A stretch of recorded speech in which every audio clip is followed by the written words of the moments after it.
Hey everyone, so I'm giving you the wide view today. A couple of different things that we're going to talk about, but it's mainly going to be a rant. This is disclaimer up front. You know, when I'm wearing my anime t-shirts, I'm in a bad mood. It's the same with music. If I'm listening to Gorguts, I'm in a really good mood. If I'm listening to, I don't know, city pop, then I'm usually in a pretty bad mood. So take that as you will.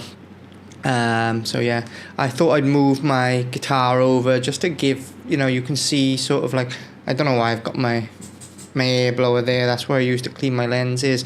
I could just, I don't know, let's just do this. What gamers want to see, right? There you go. So you can see my growing mouse collection over this side, and over that side you've got my SG and my orange. At least it's a little bit of, there you go. So sit down, let's get comfy. I've got my Monster Energy here, and let's have a chat about exactly what it is that I've learned over these past 3 months. So around mid-February was the last time I went and shot still photography and uploaded a article onto my website. You know what, let's take a look at it, shall we? That might be interesting, so just bear with me 2 seconds as I bring up my website. Where's OBS? Okay, so now we're going into here, and you should be able to see now. So this is my website here, and this is my current project that is kind of on hiatus due to weather. It's gone from like 40-degree heat straight to monsoon. It's been raining every day for the past week, so that's not got me in a good mood either. And it's not coincidental that all this environmental change is happening and suddenly the weather's terrible. Like it's directly linked, and this is a legit project. I've had it reviewed by Tashan. Anyone who knows Tashan knows exactly how high up the mountain that is. Olympus, for those who don't. But I can only assume as to why they didn't proceed, and that being the passing of Sebastião Salgado, and probably an effort to do in memoriam sort of like retrospectives there. But it's got plenty supporters. Angelbird Technologies, who makes SD cards and stuff like that, they've come on board. Dehancer Film Emulation, which is like the top of what they do, have come on board. And I was in talks with Carl Zeiss about support on the project, but that didn't come through because of logistics, is the polite way of saying it. But I decided then, instead of getting support for optics, which I could have, I just went and bought my own Sony lenses, and that's what you're seeing here. I've got a Sony 15mm that I bought for sort of behind the scenes footage for this project, and I've also got, so any photos you see of like the mouse or anything, my setup is taken with the Sony and the 35mm here. And it goes from sort of, pardon me, October last year right down to this, so Ring Road Temples 1, and feel free to check it out. But this is my last one, and sort of came to the realization that I wasn't limited to what these people who are putting up barriers aren't putting them up because they don't want me there, in a sense that they're putting up barriers because they're on the defense. They're not on the offense. I'm on the offense. And I realized that, there's other stuff that I wanted in life, Banshee being numero uno, even though it wasn't named Banshee back then. But I've wanted to make a video game for as long as I can remember. In school, like it was a very difficult time because it was sort of like pre-social media, pre-internet, where I was. Not a lot of people had internet in the Welsh Valleys. In the early 2000s, it was very new. And there was a lot of bad advice from my teachers, who were very sort of I don't want to say uncultured, even though that is also true. They weren't up to date, all their information. They were looking at past things that went well, not future things that might go well. And my dad's an old soldier. And honestly, I idolized my father. Like, if you look at Captain Price, my dad was basically Captain Price, complete with the mustache, and he served in Cyprus in the early 60s as part of basically, he joined as an artilleryman, then he did his para course, and he was attached to 2 para, and that's what he was basically. And he's got 1 medal for all his service, which is his active service medal, and that's pretty much all I've got of his left now. But anyway, I idolized my old man. I always saw the parachute regiment as where I wanted to be, but I also, was forward thinking. I was like, looking at gunships like the Apache and stuff, and I was like, that seems like a more adequate tool for me. So I ended up going into the Army Air Corps, and we were attached to 3rd Para. Did a lot of training. I did my leadership initiative training. I did my camouflage concealment, marksmanship, and CQB, all with 3rd Para. So when I say I know what I'm talking about, I know what I'm talking about, right? But anyway, like, it wasn't for. Look at what I'm doing. It wasn't for me. It wasn't for me, and I ended up leaving with the idea of joining the RAF and becoming a pilot, because I thought that would be a better sort of career, just full stop.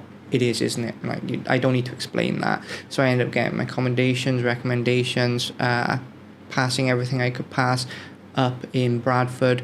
And then they said for me to go further, I either had to put in a transfer notice, which could take about 12 months, or I could leave the army and rejoin with the recommendations, and that should take about 6 weeks. So I was like, when you're young, you're not waiting around a year. I was like, okay. So I put in my notice, left the army to join the RAF, went to the RAF, and nothing but trouble from there. Totally different world to the army, the RAF, and that was my first mistake in life. But at the time, like, it took about a year, and in that time I built a life for myself, so I didn't really want to join after that, and I pursued motorsports or motorsports adjacent stuff, and then after a while, like, the money just wasn't good enough.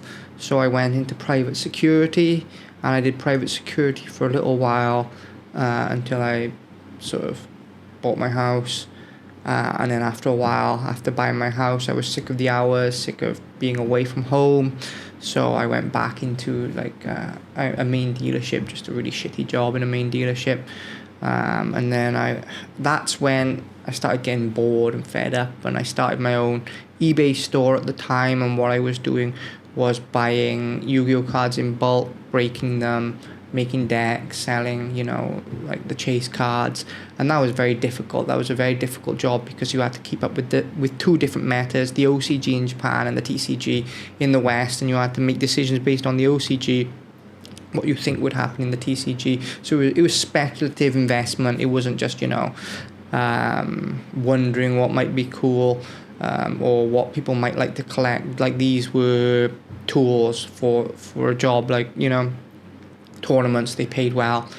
You were getting multiple £1,000 payouts for tournaments. So, there was a lot of reason for why people would spend £200 on a card. It was an investment for everyone at the time. And then that went into console modding and retro video games, and the beginnings of, sort of, it started simple with changing batteries on sort of Pokemon carts and SNES carts that had them. And then, it moved on to reshelling. So I would buy really bad old Game Boys for really cheap, and I would put them in new shells, usually like the Gold Link one or the Pikachu one, and obviously I would disclose that they're not OEM, not official, but I would also either replace it with a glass screen or like a backlit screen, depending on what inventory I had, because usually the glass screens sold better. They were cheaper, and it was an easy improvement. People could see the improvement, having a glass screen over a plastic screen, but I'm getting really in the weeds here. And then that's sort of the thing that I decided I wanted to do. So I quit my job at the main dealership, and I started working at Game and a local pawn store. So I was basically sort of using my 9 to 5 to train and fund my 6 to 8 or whatever it's called, my side hustle, right?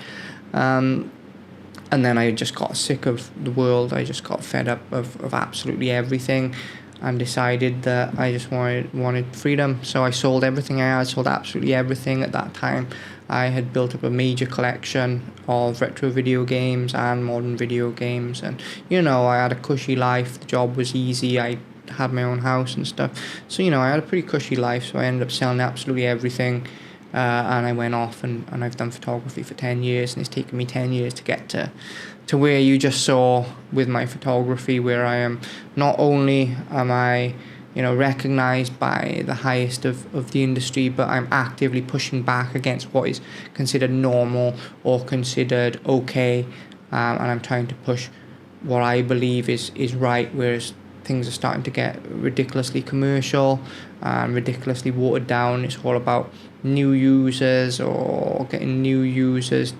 and attracting that bottom of the barrel mentality, whereas I'm trying to actually preserve a culture that I feel passionately about, two cultures that I feel passionately about, because it's not just Thailand, it's Japan as well. I feel very passionate. I feel like, of all the countries in the world right now, the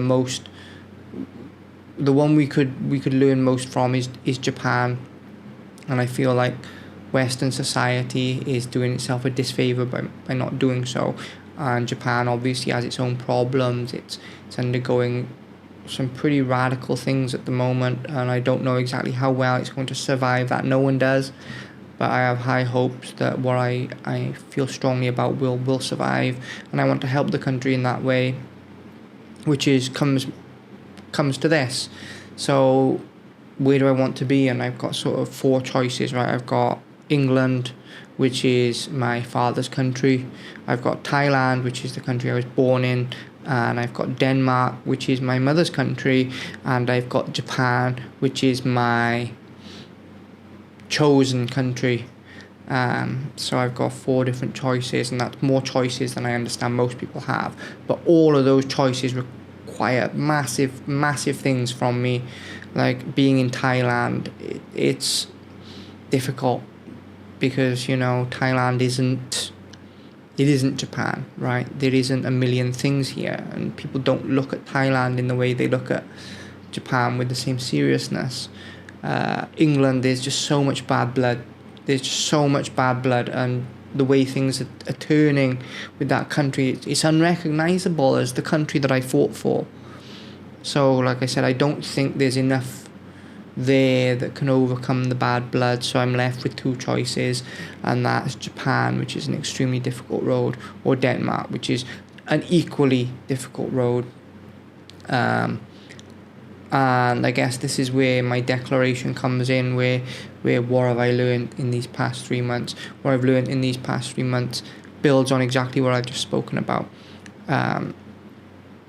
So let's take it back a notch and about video games and about, I've been doing a lot of market placement research, a lot of end user research. I've been spending a lot of time on Reddit, on different YouTubes, to see what sort of the general consensus within the enthusiast space is at the moment, and I'm extremely disappointed by what I found. I'm utterly disappointed by the general level of conversation and the level of what people deem acceptable behavior. But I think that the problem with the internet in general, maybe even people in general, but honestly, we're so far past the point of one-on-ones since the pandemic that it doesn't really matter. They're inseparable. But mate, that's the monster. Is that people think that whoever they're talking to on the other side of the screen is the same as them. And that goes for me as well. Like that, if you're an idiot, they think the other person is an idiot. and I give people the benefit of the doubt that they want to engage at the correct level, or have a point of view that they wish to share, or are indeed capable of debate or understanding that two truths can be, there can be two truths, like it isn't this or that, right? And people seem to have devolved into clear binaries. They either want it to be A or B and nothing in between, and it's just an echo chamber of general consensus. Once one person says one thing, then that's it, and it tends to be like a popularity contest where, as long as things are sort of 80% popular, it's okay. But as soon as they get 100% popular, it comes down. So people want to be on things as they're on the way up. So people want to feel like they're part of that climb, like Pulsar, and no one has a problem sort of speaking well about Pulsar, despite the fact that there's so many different QC problems occurring with them. I only bought a mouse mat off them, and it's got a QC issue.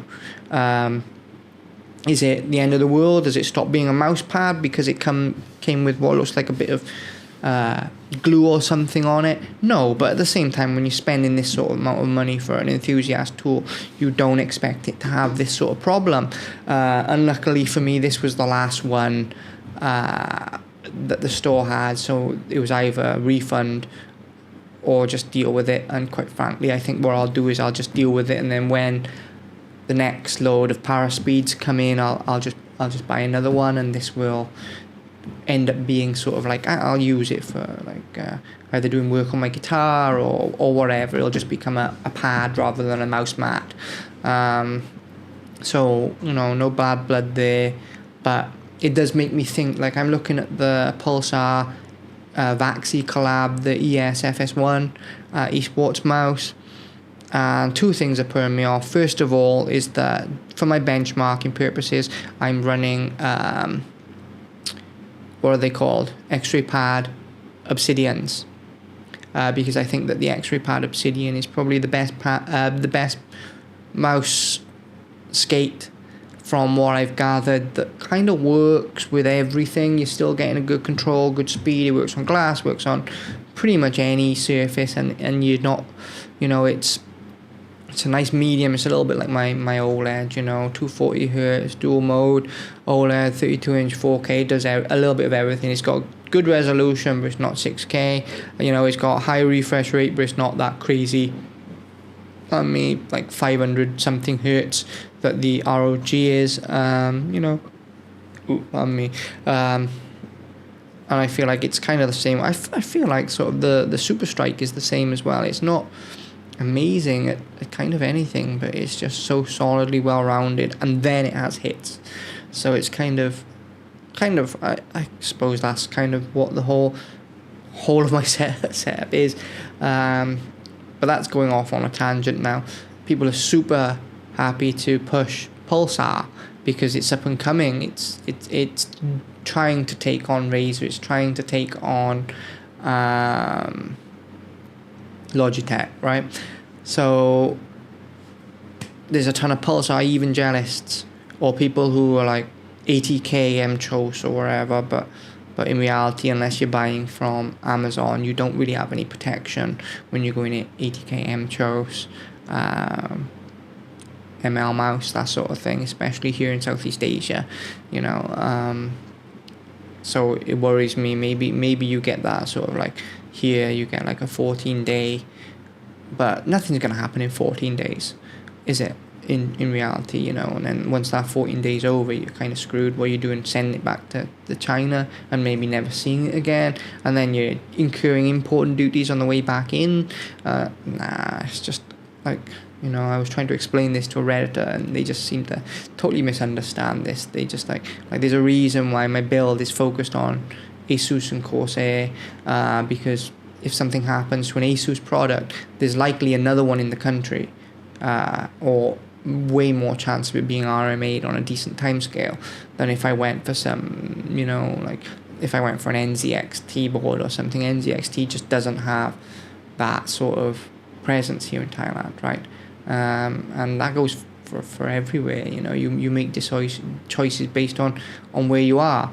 Like Americans, they love their big cars because their roads are huge. In Thailand, like everywhere is just a straight road, and you know, quite far away from each other. Whereas in Wales and you know, those parts of the UK where I sort of, you know, Yorkshire, something like a little Honda Civic was perfect because it was small enough, and you know it was nice for the tight bends. You know, the MX-5, which is like a laughing stock to the Americans, is the perfect car for the Yorkshire Dales or the Welsh Valleys.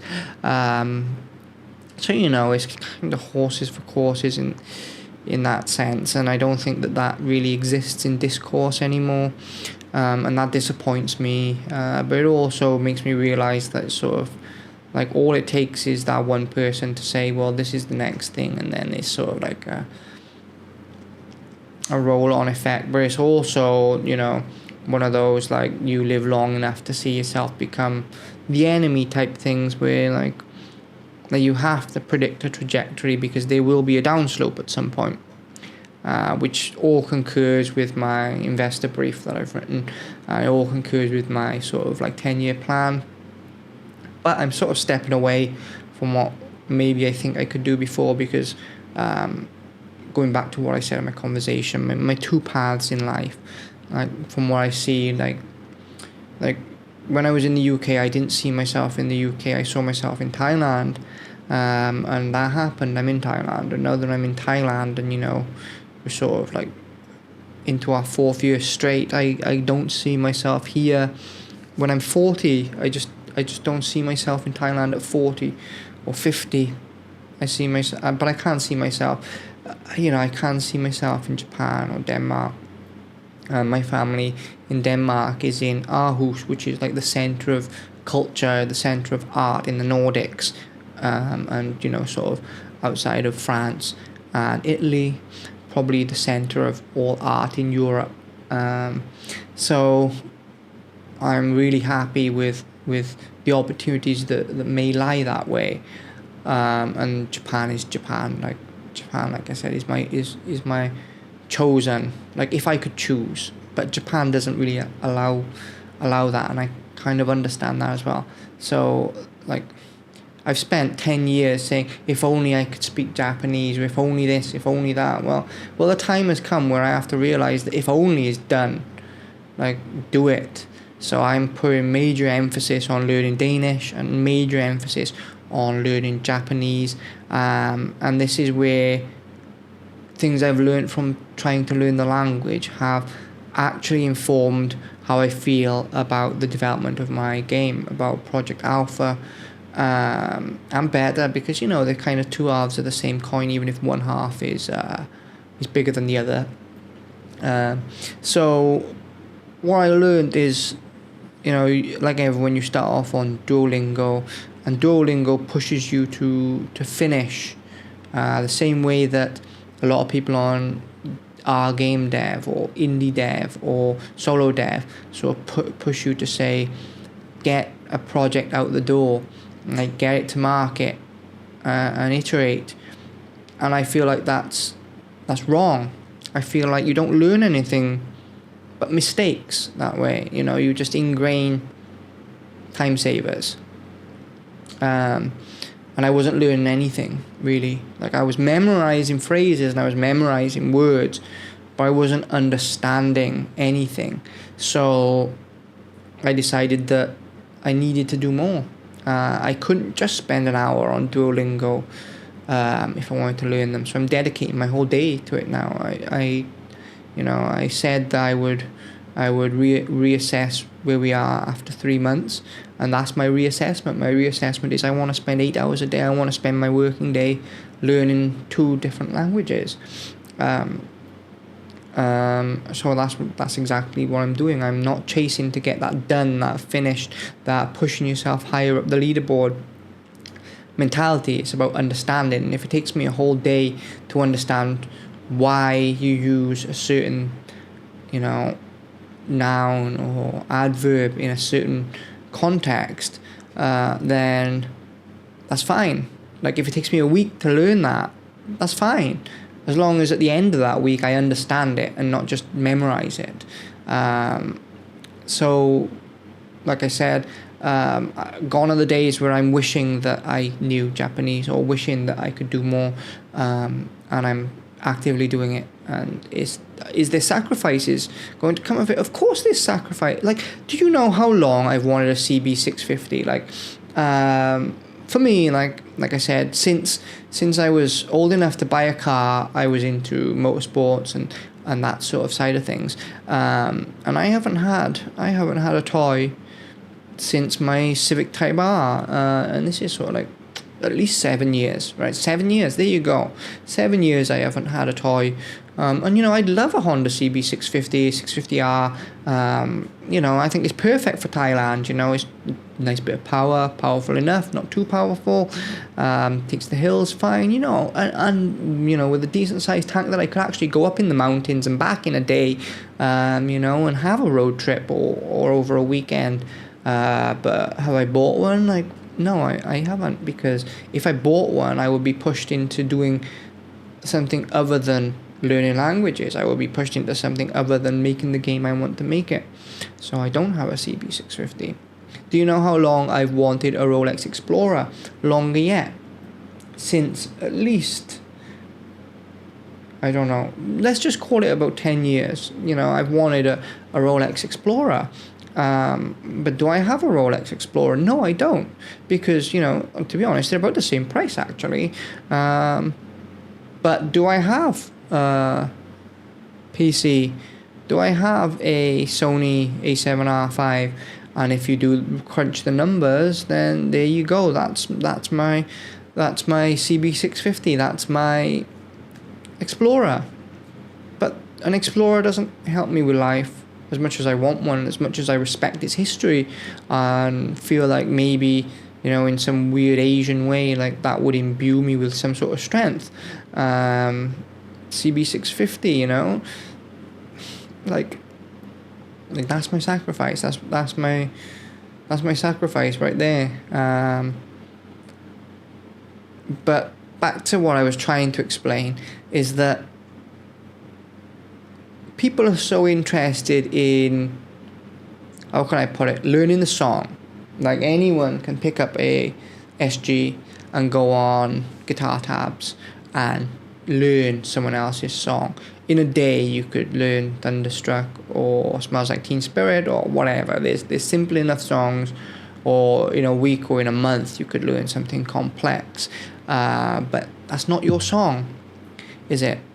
What does that really teach you about guitar? Maybe it teaches you how to use the guitar, but it doesn't teach you anything about music. To really understand music, you know. And that's sort of the place that I'm coming at, which I learned specifically from languages, and is a one-to-one overlap with video games. So many people are focused on making the product rather than the factory. And what I want to make is the factory. I want the skills. Like with photography, I think this is why I've been so successful in photography, because, you know, I didn't learn one thing. I learned photography. I learned art. I learned composition. I learned lighting. I learned from traditional art, learned from, you know, the absolute masters, poring over images from Bosch and Escher, poring over Rembrandt and, you know, Michelangelo. And that's seriously where like one of my first ever trips that I funded, and it was a big trip when you consider I was in Chiang Mai, Thailand, was Rome. And, you know, I just immersed myself into this.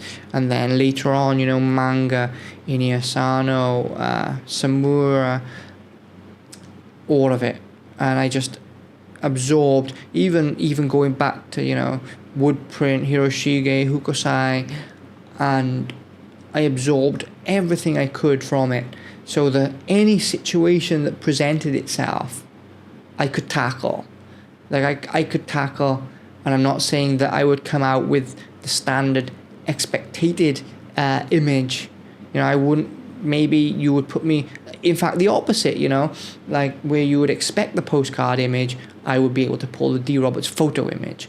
And I'm very proud of that. I'm extremely proud of that, In that sense, I created the factory. I didn't create the object. I learned the means to be able to make whatever it is that I wanted to make. And I think games are the same. It's not about getting a game out the door or getting the idea done. It's about learning the skills to be able to turn whatever it is I want to do into a reality. And none of that has to do with programming. None of that has to do with programming because, there's so much more, in my opinion. First of all, narrative. Then you've got music, you've got textures, you've got art, especially because I'm coming at it from a photogrammetry point of view. You've got constantly evolving techniques of photogrammetry, and also if you're doing photogrammetry, what is it you're photographing, right? That comes even before. You have to have a great understanding of what the hell it is you're photographing. Why are you even using these assets? Like, why are you filling the world with this? There's so many questions before any of it, and I think that's what I'm trying to answer. Like, if I can do all that, and understanding, input latency, understanding human user interface, understanding why people gravitate, like why a mouse is a mouse and why a controller is a controller. And the difference between using certain things, what's the reason why people use WASD and stuff like that? Because it's got direct input cancel. You can go left, strife left, right. It's direct. Then why don't you use that in fighters? And it's like there's nuances to it all. And once you start using that, you can sort of make anything. And I think that you'll see that I'm kind of deep into the weeds with Capcom, but I think that it's something that Capcom has kind of nailed. I think that they can take Devil May Cry and turn it into Pragmata. They can take Resident Evil 7 and turn it into Requiem. I think that there's so much you can learn, or even I'm not saying that all of them are to the equal successes, but you can take a team that's sort of like bred on that Capcom DNA and still make things like Monster Hunter or Dragon's Dogma. Pragmata is the biggest one because that's the most different on the surface right now. And I think that there's a lot to be learned. I think if you can do that, you've got a career. If you don't do that, you've got maybe one game, or you're in a service mindset. You provide that one thing that you can do for someone else, and I don't want to be that person. I don't think that's got anything to do with creative direction, and that's the exact title that I've taken on for my company. Even though we've not incorporated yet, I want to be clear about that. It's the name of my channel, the name of my website. We've yet to incorporate officially. But that is for specific reasons, because if you incorporate incorrectly, then it like there's things called chain of title, and there's also protections. There's a lot of protections that I have as an individual when it comes to global IP, that I would rather hang on to rather than incorporating in the wrong country, or in the wrong sort of system, because you have to have the correct corporate logistics to be able to hold things properly, or you end up like I forget the name, the gentleman from RGG who went off and made his own studio and has all the problems with the Chinese investors and wanting clawback, financial clawback before releasing the IP. You get a lot of problems. So I said it in an old video, and I stand by it. Like right now, I'm not even designing the building. I'm designing the crane and the scaffolding that will hold the building as it's being built. And that's where I want to be. That's what I found out in these past 3 months. That's exactly where I want to be. And a lot of people will probably disagree with that, and that's absolutely fine. But this is the journey that I'm on. in terms of YouTube, what have I found out? I've sort of fixed a lot of the little issues to make it easier, so that when I do want to make a video, I can just make a video, and I'm not, a lot of people will be like, oh, well, where's your purple light, or where's your whatever, and I'm not interested in being a YouTuber. I'm using YouTube as a method of expression, which is denied to me when I'm doing other things, right? With my photography, I use my own website, I use magazines, and I don't think that same course of action really works with what I'm trying to do now. I think that a video is, especially in this day and age where, AI, they can come up with this fucking long piece of shit that doesn't say anything at all, just jumble of words, right? And with YouTube, there's a timestamp, the date. You might not be able to really 100% unless you keep the files, prove the date was recorded, but you can prove the date it was put live, and you can see, clearly this is unscripted. It's very clear that it's all coming from me, and I think that's my best defense in this upcoming shift. I don't want to be that guy who puts out some bullshit AI thing, or some really scripted, like Linus Tech Tips type of deal. Anyone can read a script, and just because it's scripted doesn't mean what's in the script is correct. And I think the Linus Tech Tip is probably the perfect example of that, with a lot of issues that they've faced and tried to reconcile. So I think that, going off the cuff here is because this is how it would be, right? If I get my team together, if I get funding, and I get my team together and they show me something, they need me to be able to react, and they need a decision then. Because if it takes me a day or 2 days to make a decision, or a week or a month, that's lost time. They need to be able to show me something, and I need to be able to say, well, okay, I have X amount of experience with 1, 2, 3, 4. I have X expectations of Banshee Interactive and Project Alpha, therefore do Y. I need to be able to do that, right? And I need to have all my ducks in a row, and that's why I'm not off out gunning and chasing, and it's also why I'm not trying to lean too heavily on my experience as a photographer to get into these rooms. I want Banshee Interactive to stand as its own thing, and is, and when you look at how much these things cost, like the amount of money that I need to be able to do something like Banshee Interactive is like, it's pointless aiming low, because anything low doesn't open up opportunities. So that's where I am, and that's what I've learned in three months, and that's where I am. And I'm not saying I'm giving up on YouTube, and I'm probably going to continue this, because actually it's quite nice to be able to articulate, or it's all practice. I think that I can definitely speak better to camera today than I could 3 months ago, and that's a skill I think that's going to benefit me, especially if I want to get into academia. Especially if I want to go into academia based on my work as a photographer. I'm going to have to do a lot of lecturing, a lot of presentations. I think that this is definitely something that's going to be a skill that's going to be beneficial if we're going to continue with photography, and if opportunities come up with photography, then I think that video is also not a thing that is adjacent enough that's going to help. And then obviously it's helping Banshee Interactive directly, because this is exactly what I'm building up here. I don't think that there's any sort of waste. I think that if I can carry on forward and make it so that there's basically zero waste, then that's where I want to go, and that's where I'm at right now. I'm going to spend my working day doing languages. Japan is my target for Banshee Interactive. That is not a secret.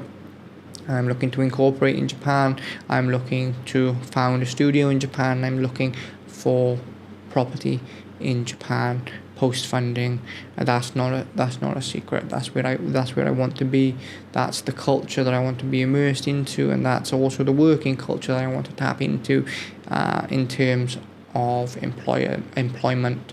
I believe that I'm going to be able to build a Japanese team far better than I could build a Western team. So language is a must. That's what I'm going to be doing. And then in terms of Danish, I think that, at the end of the day, even just as a human thing, it would be nice to have the opportunity to go back home. And, with when I say home, I mean with family. Especially as family gets older, you don't know what's going to happen in the future. So, if everything with Banshee, or if I decide to pivot back to photography, or even if I decide to push Banshee even further, I think that Banshee could thrive in Aarhus. I think Banshee could thrive in the Nordics. And I think that I could thrive in the Nordics, and I could thrive in Aarhus. So that's where I'm at. And once I'm at a decent level there, perhaps I'll give myself more time with other things. And then my spare time is going to be, like I said, I've got this period of time and I'm kind of wasting it. So Saturday, Sunday, I'm giving myself off. This last time that I want to spend with Dow. I don't know what the future's going to hold for either of us. So being able to spend the time that we can together now is very important to me, because I don't know if in the future we're going to be able to be together the same way. If I'm in Japan, or if I'm working in, the way that Banshee requires me to, that's going to cut my time down to almost zero. So for now, I want to make use of that, and then any free time that I have will be split between YouTube, the video game, my photography, and it's going to be like that until at least October, and we'll reassess in October, because if the weather breaks, I got a feeling I'm going to want to jump back into photography. Photography is a part of my soul. It's not something that I can just give up, regardless of where, why, when, or who I'm doing it for. And as I've said on my social media, any sort of imagery that I'm making is direct reference for Project Alpha, which is set in Thailand. That also is not a secret, because they say do what you know, and that's what I know. So that's where it's all going towards right now. So we'll see if the weather breaks this year. If it doesn't break, if we're getting the sort of monsoons going into late November, early December, if we're getting the floods again, then obviously I'm better off working on my narrative and stuff like that, or learning Unreal and learning photogrammetry. But I think that these technologies are sort of going at such a high pace, and my aims with Banshee isn't to use what's available, but to bend what we can have to our will. I don't want to be limited. I don't want to be the guy that says, well, we can only do this because this is available. I want to be the guy that says, I really want this, how can we get it to work this way? And I think that those are totally separate places that people come from, and that's why I think that discourse with other developers is very, very, very, very difficult, because they sort of say, well, this is what we have available to us, and this is what we're going to use with those available tools. Whereas I just said, I want to make my own tooling, literally, figuratively, both. I want to make my own tooling. I want to be able to say, okay, well, this is what I want from Alpha. How do we get it that way? And I've got ideas, and I've got a lot, in terms of the photography side, the lighting and stuff that I know can be done. I know can be replicated digitally. So there's that, and I think that I'm hesitating because I don't want to speak too much. I don't want to say things and then things change, and I don't want to say things and then other people take them. That's also a part of it. But here we are. Here we have it. This is exactly what I'm trying to do. This is what I've learned in 3 months. I could probably rant on more, but I'll keep it to this. And even if no one watches this is a mile marker. Anyone in the future can come back at me and they can see exactly where I've come from, where I'm coming from, and what happens. I'm telling you guys, I've done more with less. I'm not afraid of this battle. This is not a battle that I'm afraid of. Is it bigger? It's bigger than anything I've ever done. Bigger than it dwarfs everything I've done before it. But it's actionable. It is steps. It's not a vertical climb. And I'm not afraid of steps. I'm not afraid of putting in the hard work. I'm not afraid of time. And if it takes 15, 20 years to get there, then that's absolutely fine, because the point is to get it done the way I want it to be done. The point isn't to just get it done to say that I've done it. And once I have done it, I'll be able to do it again and again and again and again, because like I said, I'm making the factory and not the object. So this probably is not very motivational for most people.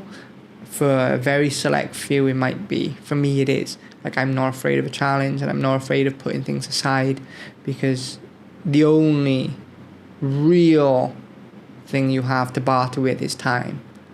And I think that 2 years, let's just say 2 years here learning languages, is going to save me another decade of wondering what if I knew. And that's worth more than its weight in gold. Or RAM. RAM's probably more expensive per gram, right? Anyway, this is Banshee Interactive. I'm David Roberts. And remember, this is not a simulation.